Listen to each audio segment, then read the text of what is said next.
Vamos reagir a Alien Files. Tudo que é real me assustou muito.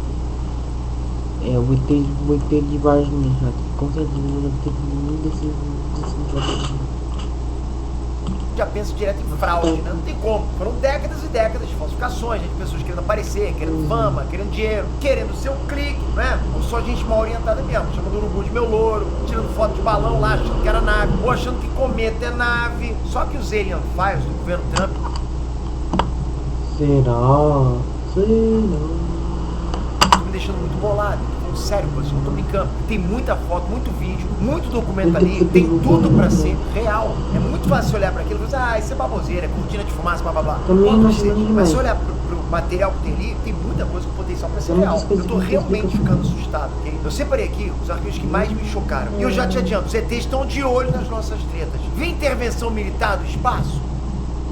Enéas Trantes, PT aqui. Uma coisa que sempre me irritou em vários relatos, né, de contatos imediatos com extraterrestres, são os motivos deles. Os caras têm altíssima tecnologia, são capazes de cruzar distâncias absurdas do espaço e vêm aqui, tipo, pra catar vaca. Não tem vaca no planeta deles, é algo parecido, né? Pô, tudo bem, não sei. Eles vêm aqui pra fazer desenho. Isso aí já é ridículo. Mas isso aí foi feito pelos povos aqui, provavelmente.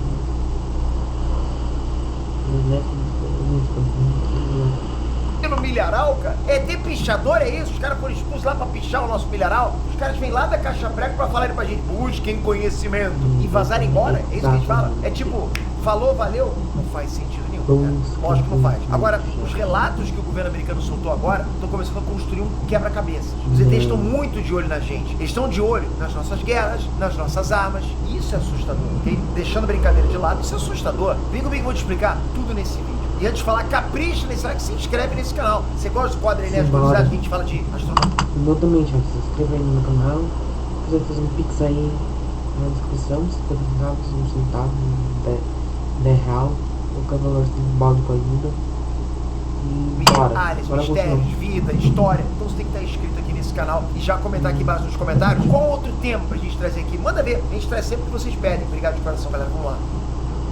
Para todas as... Em 2025, um oficial de alta patente da inteligência das Forças Armadas dos Estados Unidos saiu de helicóptero preparado para tudo. E mesmo assim, ele tomou um susto da vida dele. Ele estava lá, né, acompanhado de um colega do mesmo departamento e 2 pilotos, com uma missão muito clara: investigar avistamentos e barulhos estranhos próximos de uma base de teste. Uma região montanhosa, né? Não revelada essa região.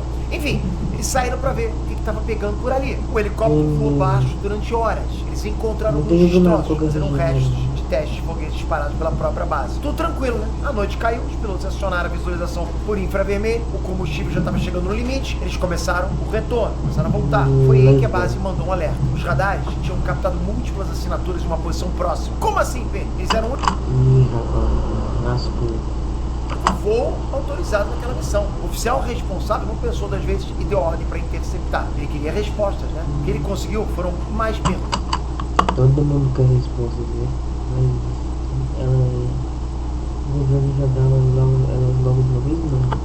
Muitas perguntas. Durante 1 hora, galera, a equipe do ar e uma equipe do solo avistaram múltiplos UAPs. UAP é um novo termo que os especialistas usam para o antigo objeto voador não identificado, ok? Então, óbvio, passou a ser UAP. A nomenclatura mudou, mas, né, enfim, o espanto continua o mesmo até hoje, né? O que todos eles viram ali foram objetos esféricos extremamente luminosos, realizando manobras e movimentos absurdos. Um desses objetos emergiu do solo foi pro ar numa velocidade altíssima. Esse mesmo objeto se dividiu em outras 2 esferas, chegou muito, muito perto do helicóptero e depois acelerou embora. O helicóptero tentou dar perseguição, mas não alcançou no Japão. O contato continuou por muito tempo. Outras esferas surgiram assim do nada. 2 delas, inclusive, ficaram pairando lado a lado com o helicóptero durante vários segundos. Elas eram laranjas, né, com centro branco ou amarelo, emitindo luz em todas as direções. Essas 2 esferas depois partiram informação de T, junto com outras 3 esferas. Esse mesmo oficial também relatou que caças de combate partiram da base para interceptação e não conseguiram alcançar nada. Tipo, comeram poeira. Esses objetos aí botaram esses caças para mamar. E pelo contrário, a impressão que dava é que as esferas estavam perseguindo os caças. Aí, ao final de tudo, as aeronaves precisaram retornar por falta de combustível e o incidente continua sem explicação nenhuma até hoje. Tudo isso, galera, está no relatório de 2 páginas que foi liberado agora. É um depoimento real de um especialista das Forças Armadas. E de novo, galera, não é alguém que confunde balão meteorológico com alguma outra coisa. Não é isso, cara. Não é aquele avistamento de pescador que olhou pro céu, porra, viu, sei lá, uma luz, meu Deus, o que é aquilo? Sabe? Não é alguém que vê algo de relance. Foi um evento que durou cerca de 1 hora inteira. Então a gente tem que dar pelo menos um nível de credibilidade. Cara, não sou eu que tô vindo aqui pra vocês fazer um vídeo do que eu vi. Porra, eu vi o disco voador. Aliás, 1 hora. mas enfim, não sou eu que eu tô falando, né? Não foi o vídeo. Uma única pessoa alucinando. Foi algo que o oficial viu, porra, olho nu, cara, num período de tempo longo. Que os pilotos viram com o equipamento infravermelho, que uma equipe de terra viu, inclusive, né? Os caras estavam na base. Que os pilotos dos caças viram, que os radares registraram. Galera, porra, na boa, vai tampar os olhos pra isso? Não tem como ser mais real do que isso. Isso é o máximo de realismo que tem de relato, né? Prova pra gente não tem, né, cara? É bom o cara que fala que viu lobisomem. Tu não viu lobisomem, tu não vai acreditar. Mas o relato pode te convencer. Só que também não tem como isso ser uma tecnologia produzida na Terra. Bom, vamos para outro caso agora. 1973. Eu tinha lá meus 23 anos. Né? É um caso muito antigo?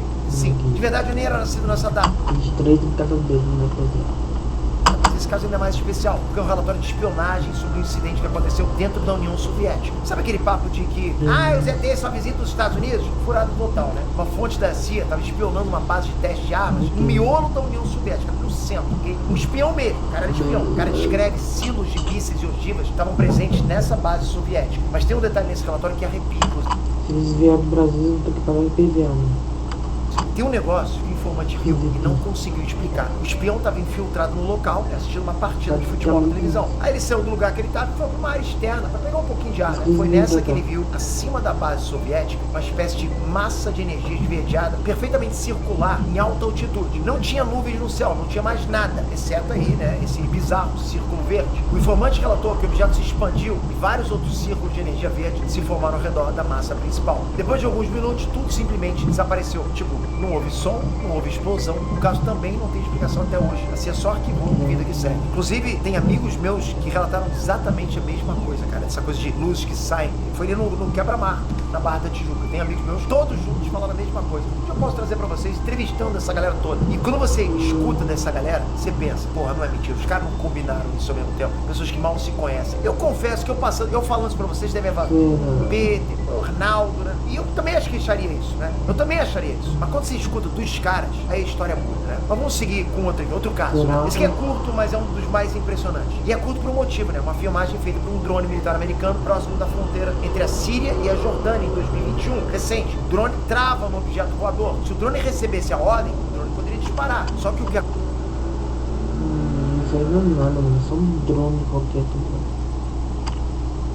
Um drone diferente. Acontece depois é insano. O objeto, né, que já estava viajando a uma alta velocidade, simplesmente acelera do zero e some. Ele dá, cara, um pinote vai, de forma visível de propulsão. Não tem explicação. Ele só tá lá parado de vou embora. É aceleração instantânea. Se tiver um piloto nessa nave, cara, o piloto achatou igual o panqueca lá dentro, não tem como. Tipo, quem que lembra daquele seriado Automan? Pronto, agora eu revirei minha idade, né? Mas vocês vão lembrar daquela curva em 90 graus. Cara, menos que eles tenham uma tecnologia que a gente não domina, entende? E tudo indica que tem uma tecnologia que não domina, mas da Terra, porra, não tem não. Agora, vamos lá, o que esses três casos têm em comum? O que dezenas e dezenas de casos têm em comum, galera? Todos eles aconteceram próximos de áreas militares ou áreas de conflito ou tensão geológica. Ah, Pedro, mas essas são justamente as áreas que os Estados Unidos estão monitorando, né? Por isso que existem esses registros. Sim, mas os Estados Unidos poderiam monitorar essas áreas e não pegar nada, concorda? Nenhum sinal estranho, zero. Mas eles pegaram diversas vezes.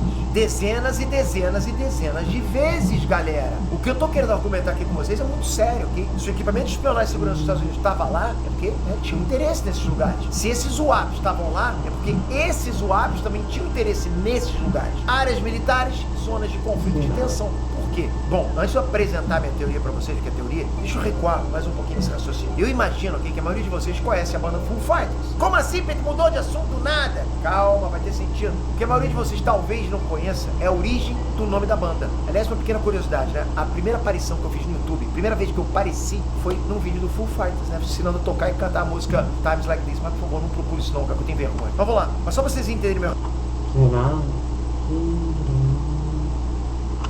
Muito antes do Dave Grohl largar as baquetas, né, do Nirvana, pegar uma guitarra e formar um grupo, Foo Fighters queria dizer outra coisa. Não era o nome de banda. Na verdade, o termo Foo Fighters é mais antigo do que o próprio termo disco voador, sabia dessa? Claro. Foo Fighters era o nome dado para objetos voadores não identificados nos céus da Segunda Guerra Mundial. Os pilotos de combate eles subiam pro ar e muitas vezes eles percebiam que eles estavam sendo seguidos por algo que não tinha explicação. Existem fotos dessa época que registram esse fenômeno, né? Eram esferas muitas vezes luminosas que não lembravam em nada os aviões usados durante a guerra. Essas esferas aí, esses Foo Fighters, acompanhavam as esquadrilhas de longe, só observando, sem interferir, sem atacar. Parecia um vigia da Marvel, né? Mas esses objetos pareciam inteligentes. Eles voavam em formação. Eles eram inteligentes, não pareciam. Eles acompanhavam os aviões humanos, né? Eles faziam manobras. Aí todas as vezes que algum piloto de guerra resolvia dar perseguição ou atacar, as esferas simplesmente aceleravam e sumiam. Voltavam os pilotos para mamar, né? De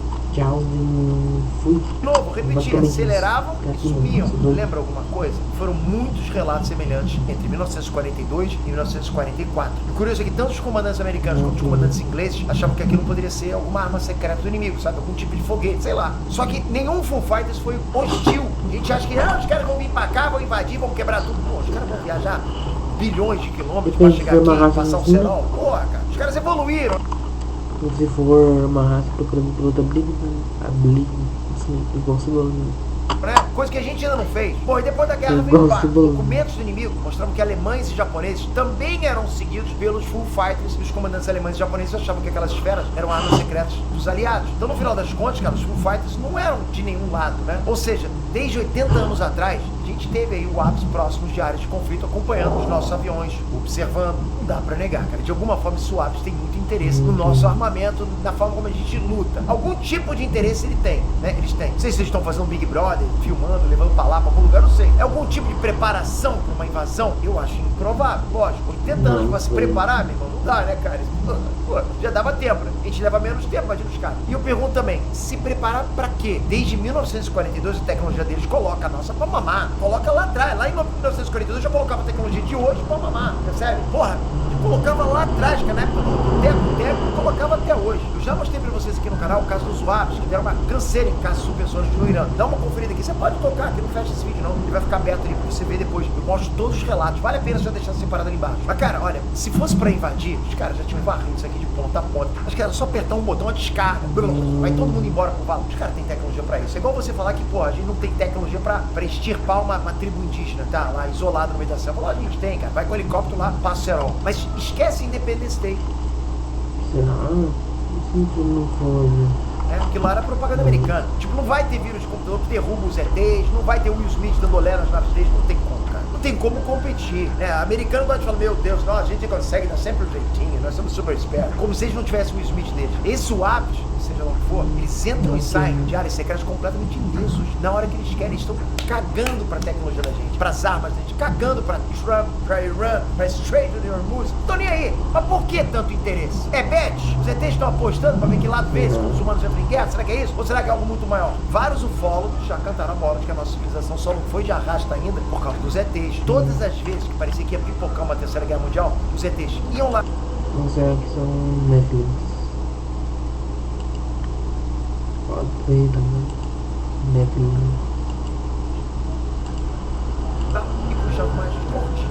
A gente tende a achar que esses ufólogos são doidos, lógico, aqueles malucos de cabelo assim, né, cara? Que é tudo teoria da conspiração e tal. Ainda assim, isso não tem resposta. Por que os WAPs têm tanto interesse na nossa tecnologia militar, nos nossos conflitos? Por que esse interesse? Eles vão interferir em larga escala, a gente enfiar o pé na jaca? Essa fixação dos WAPs é o detalhe que mais me assusta nesses casos. Acho que pra muitos de vocês também, né? Bom, agora que eu coloquei uma pulga atrás da sua orelha, vamos raciocinar junto aqui, vamos lá, junto. Na sua opinião, qual seria o motivo para os WAPs aparecerem tanto nessas áreas que eu falei? É curiosidade? É estratégia militar? Se uma civilização alienígena vier pra trocação, a gente tanca, comenta, porque esse assunto vai ser bacana demais.